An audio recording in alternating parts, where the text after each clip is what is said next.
house tour. Ayan, house tour tayo.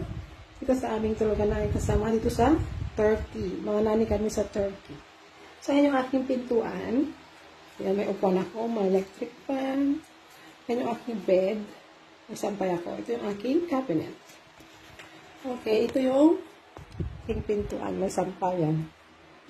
Paglabas, ito yung aming kitchen. Ayan yung aming kitchen. Ayan. So, ayan, meron kaming toaster. Toaster bang tawag dyan? Ewan ko. Kulo ng tubig. Ayan, nalutuan kami. Mga cabinets. Meron din kaming dishwasher. Ayan, diba? Social. May dishwasher kaming sarili. Ayan yung aming hugasan. Meron kaming gawa ng kape. May wifi kami sa taas. Ayan. May sarili kaming ref. At oven. Ang pintong isa. Palabas. Tapos yung kwarto na aking kasama. Tapos dito, pagdiretso natin.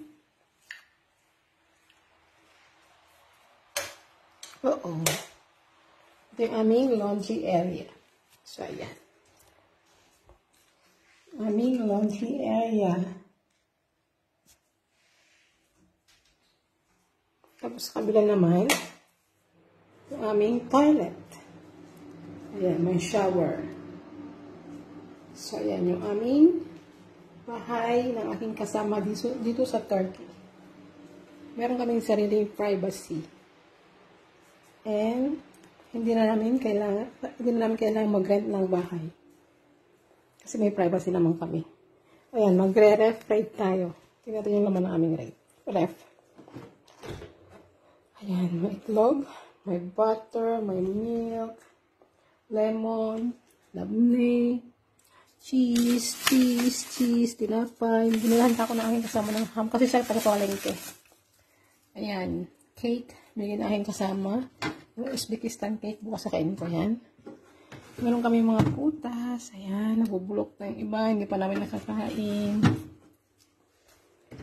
Tapos tong laman ng freezer, di ko alam kung ano. Kasi, hindi naman kami kumakain ng lunch tsaka dinner dito. Breakfast dito, nagluluto ako. Yung mga nandyan sa rep, halos ako lang kumakain dyan. Kasi aking kasama is nagpa-fasting at nagda-diet. So, tignan natin yung laman ang freezer. Ayan. Yan ang kanyang laman. Hindi ko alam kung ano man yan. Pero ito yata yung dahon ng grapes.